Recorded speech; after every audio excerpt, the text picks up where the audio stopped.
So, sa lahat po ng nagbabalak na magtrabaho dito as a DH, ang sahod po ngayon dito sa Hong Kong as a DH is 4,990 HKD.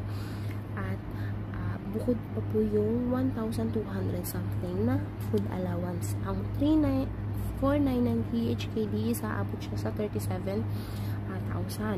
So, 37,000 plus 1,200 HKD is 9,000 yung allowance.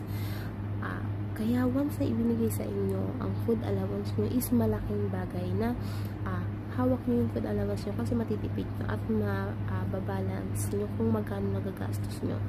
So, sa lahat na magbabalak is ituloy nyo na yan kasi lahat ng gastos nyo sa Pinas or mangutang man kayo is mababawi at mababawi niyan. So, good luck sa inyo!